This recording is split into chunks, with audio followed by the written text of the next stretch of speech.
જય હિન્દ, જય ભારત, જય મહારાષ્ટ્ર, જય જય ગરવી ગુજરાત. પહેલો વિડીયો બનાવી રહ્યો છું મારું પૂર્ણપણે ઇન્ટ્રોડક્શનનો. મારું નામ મહેશ રામજીભાઈ ચાવડા, જન્મસ્થળ વ્રજવાણી, તાલુકો રાપર, જિલ્લો કચ્છ, ગુજરાત. લગભગ છેલ્લા 32 વર્ષથી મુંબઈની અંદર જોબ કરી મારા કુટુંબનું ગુજરાન ચલાવી રહ્યો છું. પૂર્ણપણે હિન્દુત્વ રગરગમાં, સનાતની બ્રાહ્મણ. એનાથી આગળ વાત કરીએ તો કટ્ટર દેશભક્ત, કટ્ટર ઈમાનદાર દેશભક્ત. વિડીયોની શરૂઆત પહેલાં થોડી કંઈ ક્લિયરિફિકેશન બધાને આપવા જરૂરી છે. સરકારમાં જે કોઈ સરકાર પોઝિશનમાં હશે, ભૂલો કરશે, એની ભૂલો ગણાવવાની જિમ્મેદારી પૂર્ણપણે લેનાર હું પોતે. સરકાર ભાજપની હોય, સરકાર કોંગ્રેસની હોય કે આવતીકાલે બીજા કોઈ પણ પોલિટિકલ પક્ષની સરકાર આવે, ભૂલો કરશે, સવાલ કરીશ. તદ્દન ભાજપા વિરોધી, કારણ કે સત્તામાં બેસી મુખ્ય ધારામાં વાત કરીએ તો હિન્દુઓના ખોટા હિન્દુત્વના રવાડે ચડાવી હિન્દુઓના નામે સત્તામાં બેસવાવાળી ભાજપા સરકારની નીતિને કાયમ ઉજાગર કરતો રહીશ.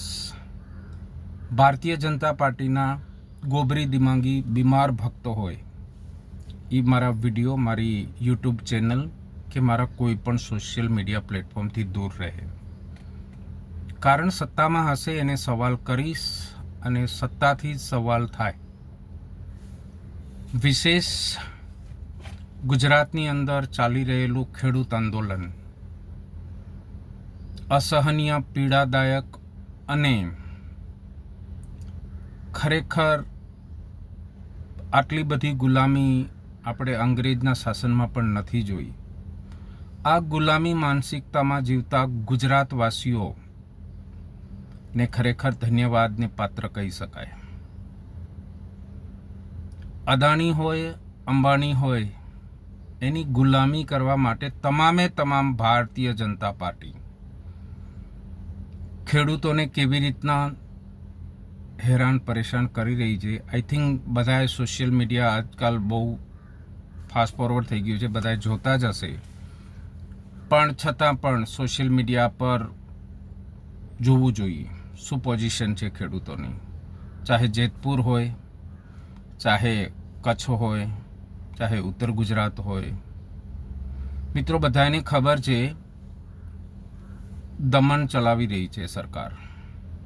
કલેક્ટર ખોટે ખોટા ઓર્ડર કાઢી પોલીસને, કંપનીવાળાઓને પોલીસ સંરક્ષણ આપે છે અને આ બધાએ કિસાનોને, મારા ખેડૂત ભાઈઓને હેરાન પરેશાન કરી રહ્યા છે. ખૂબ જ દુઃખદ વાત છે.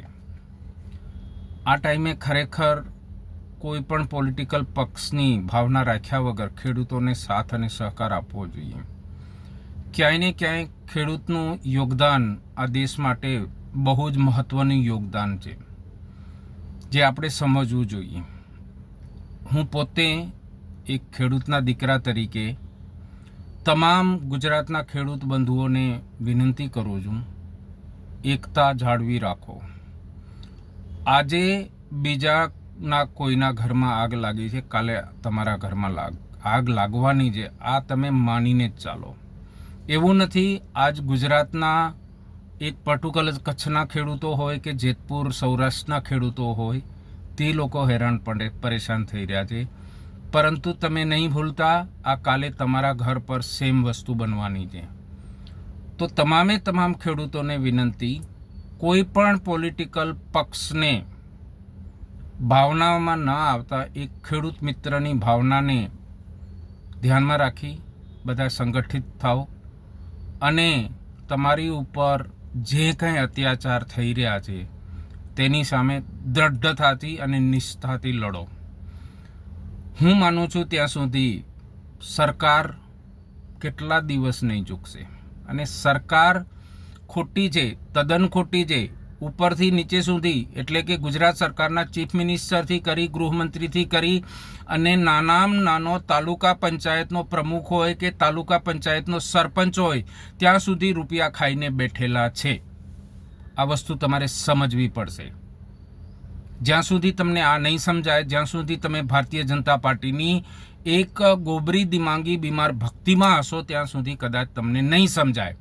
પણ જ્યારે પણ ખેડૂતની પીડા તમને સમજાય ત્યારે તમે ખાલી આટલો વિચાર કરજો કે ગુજરાતની જનતાએ ભારતીય જનતા પાર્ટીને એક ગામના સરપંચથી કરી, તાલુકા પ્રમુખથી કરી, જિલ્લા પ્રમુખ, તમે વિચાર કરો એમને 6 વિધાનસભાઓ તમે આપેલી છે. કચ્છની વાત કરું તો કચ્છની 6 વિધાનસભાઓ ઉપર ભારતીય જનતા પાર્ટીનો કબજો છે.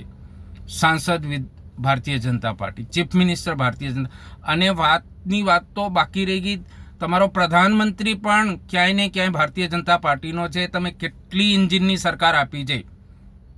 મૂળ ભૂલ તમારી છે. તમારે સમજવું જોતું હતું કે જ્યારે તમે કોઈ પણ માણસ અપક્ષમાં રહી, એને ઓપોઝિશનમાં રહી, એની સામે સવાલ નહીં કરે તો આ લોકો એ લોકોની પોતાની મનમાની કરશે.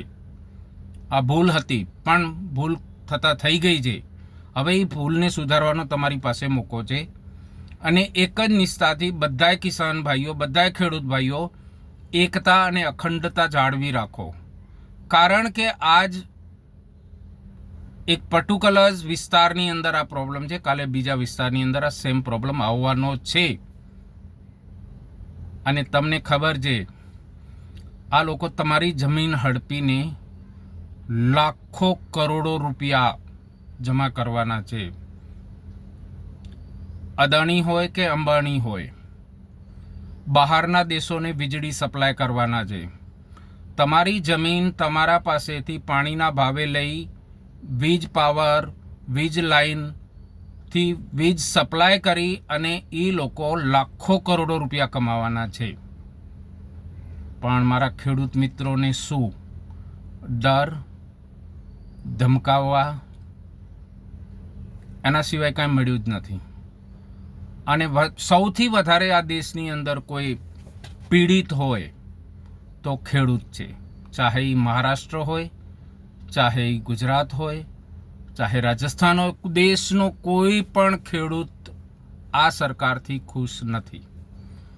ખોટા વાયદાઓ કરી, ખોટી ફેંકમફેંકી કરી, ખેડૂતોને ડરાવી, ધમકાવી, હિન્દુના નામ પર દબાવી, ધમકાવી, સત્તા પર આવેલી, ચોરી કરી, મકારી કરેલી, પૈસાથી પાવરમાં આવી અને તમારી પણ દમન કરી રહી છે. સરકારની સામે એકજૂથતા બતાવવી બહુ જ જરૂરી છે. આની માટે હું વારંવાર વિડીયો શેર કરતો રહીશ. અને મારા વિડીયો મારા વિચારો મુજબ હશે. હું એમ નથી કહેતો કે હું એક કોઈ પોલિટિકલ પાર્ટીનો લીડર નથી. યસ, હું એક પોલિટિકલ પાર્ટીનો લીડર છું, પણ વિચાર મારા સ્વતંત્ર છે અને એ હંમેશાને માટે સ્વતંત્ર જ રહેશે. મારા ઘણા સંબંધીઓ ભારતીય જનતા પાર્ટીમાં હશે. મારી સમાજના ઘણા લોકો ભારતીય જનતા પાર્ટીમાં હશે. મને એનાથી કોઈ પ્રોબ્લેમ નથી. તમે કોઈ પણ પક્ષમાં રહ્યો, પણ જ્યારે પોતાના અંગ ઉપર, એટલે કે આપણા ખેડૂત ભાઈઓ જે આપણા પ્રદેશના હોય, જેની ઉપર કંઈ પણ આવી આફત આવે ત્યારે કમસે કમ ઊભા રહો તો એટલીસ્ટ માનવતાને નાતે સારું કહેવાય. બાકી પોતપોતાના બધાના વિચાર હોય છે. હું મારા વિચાર સમય પર વ્યક્ત કરતો રહીશ અને તમારી સમક્ષ આવતો રહીશ. હું મારું યુટ્યુબ ચેનલ છે એ બધાને શેર કરીશ. તમને લાગે કે ક્યાંય મારા વિડીયોઝ શેર કરવા જેવા છે, શેર કરી શકો છો તમે. એક જ વસ્તુ, એક જ નિયમથી નીકળેલો છું. ડર કોઈના બાપનો નથી. એક જ વસ્તુ, ઈમાનદારી કૂટી કૂટીને ભરેલી છે, એટલે ડર કોઈના બાપનો નથી. મારી ઉપર જેને કાંઈ જે કરવું હોય એ છૂટ છે. સેકન્ડ વિડીયો એ સ્પેશિયલી રાપર તાલુકા માટે હશે અને મારા ગામ વ્રજવાણીના ખેડૂતો માટે હશે. જય હિન્દ, જય ભારત, જય મહારાષ્ટ્ર, જય જય ગરવી ગુજરાત.